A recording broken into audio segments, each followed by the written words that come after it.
Bapak, Ibu, saudara-saudari yang dikasihi dan yang diberkati Tuhan kita Yesus Kristus, Shalom. Hari ini kembali lagi kita bertemu dalam renungan dan doa malam kita. Dan saya percaya Bapak Ibu dimanapun kita berada, kita senantiasa merasakan kasih dan penyertaan berkat Tuhan di dalam kehidupan kita. Bapak Ibu yang dikasihi dalam Tuhan kita Yesus Kristus, hari ini kita akan merenungkan peristiwa yang sangat luar biasa bagi kehidupan kita, terkhususnya kita kehidupan umat Kristiani, di mana tepat hari ini kita merayakan hari kematian Yesus Kristus. Ia disalibkan di Bukit Golgota dan pada saat ini dikenal dengan nama Hari Raya Jumat Agung. Baiklah Bapak Ibu, sebelum kita merenungkan dan memaknai firman Tuhan, peristiwa yang sangat besar ini di dalam kehidupan kita, mari kita bersama-sama meminta hikmat kepada Roh Kudus agar kita mengerti kehendak Tuhan di dalam kehidupan kita. Kita berdoa. Bapa yang baik, Bapa yang penuh kasih, Bapa yang pemurah dan setia di dalam kehidupan kami. Terima kasih ya Tuhan atas penyertaan-Mu di dalam kehidupan kami. Terima kasih atas penyertaan Tuhan, kebaikan Tuhan di sepanjang kehidupan kami. Pada saat ini ya Tuhan, kami akan merenungkan peristiwa kematian, peristiwa penyaliban-Mu untuk menebus segala dosa kehidupan kami. Mari Tuhan, tuntun kami dan pimpin kami dalam Roh-Mu, agar kami memaknai peristiwa ini dengan baik. Semoga kehidupan kami boleh berkenan dan melakukan hal-hal yang baik bagi kemuliaan nama Tuhan. Di dalam Yesus Kristus kami berdoa. Amin. Yang menjadi dasar untuk kita renungkan secara bersama-sama sesuai dengan Almanak Nas GKE pada hari ini diambil dari kitab Perjanjian Baru, yaitu Injil Yohanes pasal 19 ayat yang ke-16 hingga ayat yang ke-27 dengan perikop Yesus disalibkan. Mereka menerima Yesus. Sambil memikul salibnya, ia pergi keluar ke tempat yang bernama tempat tengkorak, dalam bahasa Ibrani Golgota. Dan di situ ia disalibkan mereka, dan bersama-sama dengan dia disalibkan juga dua orang lain, sebelah menyebelah, Yesus di tengah-tengah. Dan Pilatus menyuruh memasang juga tulisan di atas kayu salib itu, bunyinya, Yesus orang Nazaret, Raja orang Yahudi. Banyak orang Yahudi yang membaca tulisan itu, sebab tempat di mana Yesus disalibkan letaknya dekat kota. Dan kata-kata itu tertulis dalam bahasa Ibrani, bahasa Latin, dan bahasa Yunani. Maka kata imam-imam kepala orang Yahudi kepada Pilatus, "Jangan engkau menulis Raja orang Yahudi, tetapi bahwa ia mengatakan, 'Aku adalah Raja orang Yahudi.'" Jawab Pilatus, "Apa yang kutulis tetap tertulis." Sesudah prajurit-prajurit itu menyalibkan Yesus, mereka mengambil pakaiannya lalu membaginya menjadi 4 bagian untuk tiap-tiap prajurit 1 bagian. Dan jubahnya juga mereka ambil. Jubah itu tidak berjahit, dari atas ke bawah hanya 1 tenunan saja. Karena itu mereka berkata seorang kepada yang lain, "Janganlah kita membaginya menjadi beberapa potong, tetapi baiklah kita membuang undi untuk menentukan siapa yang mendapatkannya. Demikianlah hendaknya supaya genaplah yang ada tertulis dalam kitab suci. Mereka membagi-bagi pakaianku di antara mereka, dan mereka membuang undi atas jubahku." Hal itu telah dilakukan prajurit-prajurit itu, dan dekat salib Yesus berdiri ibunya dan saudara ibunya Maria, istri Klopas, dan Maria Magdalena. Ketika Yesus melihat ibunya dan muridnya yang dikasihinya di sampingnya, berkatalah ia kepada ibunya, "Ibu, inilah anakmu." Kemudian katanya kepada murid-muridnya, inilah ibumu. Dan sejak saat itu murid itu menerima dia di dalam. Bapak, Ibu, saudara-saudari yang diberkati Tuhan kita Yesus Kristus, keselamatan yang kita terima pada saat ini tidak lepas dari peristiwa salib, yaitu di mana hari ini kita memperingati tentang kematian Yesus Kristus di kayu salib, sehingga situasi kondisi kita pada saat ini kita benar-benar menghayati bagaimana karya penyelamatan Yesus di dalam kehidupan kita. Seperti yang tertulis di dalam Injil perenungan kita pada saat ini, yaitu kitab Yohanes pada saat ini, menjelaskan untuk kita secara singkat bagaimana proses penyaliban Yesus Kristus di Bukit Tengkorak, atau dalam bahasa Ibraninya Bukit Golgota. Cerita peristiwa ini diawali dengan persetujuan seorang Pilatus yang mempunyai kekuasaan pada saat itu untuk menyalibkan Yesus.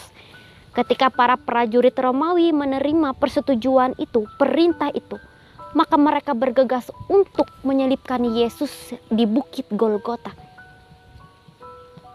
Ketika Yesus menuju tempat penyaliban, Bapak Ibu, ia disuruh untuk memikul salibnya sendiri. Di dalam perjalanan menuju tempat penyaliban, ia dicambuk, ia dipukul, ia dihina, ia diludahi, dan banyak hal lain lagi penyiksaan yang diberikan prajurit-prajurit Romawi pada saat itu di dalam tubuh Yesus. Dan kita melihat kondisi ini adalah kondisi yang sangat menyakitkan. Adalah kondisi di mana jika kita dalam posisi pada saat itu melihat langsung peristiwa itu, adalah peristiwa yang sangat menyedihkan. Tetapi Bapak Ibu, melalui peristiwa penyaliban ini adalah bentuk kasih, bentuk keselamatan yang diberikan Yesus di dalam kehidupan kita.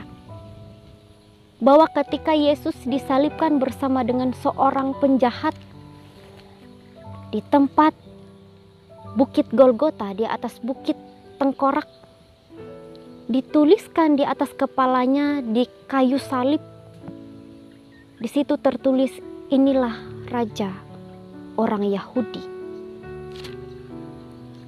Bapak Ibu yang dikasihi dan diberkati Tuhan kita Yesus Kristus, dalam tradisi pada zaman itu ditulisnya tulisan di atas kepala di kayu salib itu menandakan, di situ dijelaskan kesalahan-kesalahan yang dibuat para penjahat sehingga mereka disalibkan. Tetapi bagaimana dengan Yesus pada saat itu? Di dalam kenyataan Yesus tidak pernah berbuat salah. Bahkan ketika Pilatus memberikan izin untuk menyalibkan Yesus, ia berada dalam desakan. Dalam kenyataan pada saat itu ia tidak menemukan kesalahan Yesus, tetapi ia berada di dalam desakan orang banyak untuk menyalibkan Yesus, sehingga ia memberikan izin kepada prajurit-prajurit Romawi untuk menyalibkan Yesus. Tetapi Bapak Ibu, dalam hal pada saat ini, ketika Yesus disalibkan, bukan tanda Yesus berdosa, tapi itu adalah tanda kasih-Nya, tanda penebusannya di dalam kehidupan kita. Bapak Ibu yang dikasihi dalam Tuhan kita Yesus Kristus, hari ini kita memperingati tentang bagaimana penyaliban dan pengorbanan Yesus. Salah satu alasan mereka pada saat itu menyalibkan Yesus adalah bahwa ketika seseorang mengaku sebagai raja, tetapi tidak mendapat persetujuan pada pemerintah Romawi pada saat itu, maka akan disebut pemberontak. Dan dalam konteks pada saat itu pun banyak orang yang tidak menyukai Yesus. Oleh karena itu banyak orang yang mencari-cari kesalahan Yesus, sehingga Yesus disalibkan. Tetapi Bapak Ibu, bagi kita pada saat ini, salib adalah lambang keselamatan. Lambang kasih Yesus di dalam kehidupan kita. Oleh karena itu Bapak Ibu, melewati penyalipan, melewati karya penyelamatan Yesus pada saat ini, mari kita memaknai sungguh-sungguh akan kematian Yesus.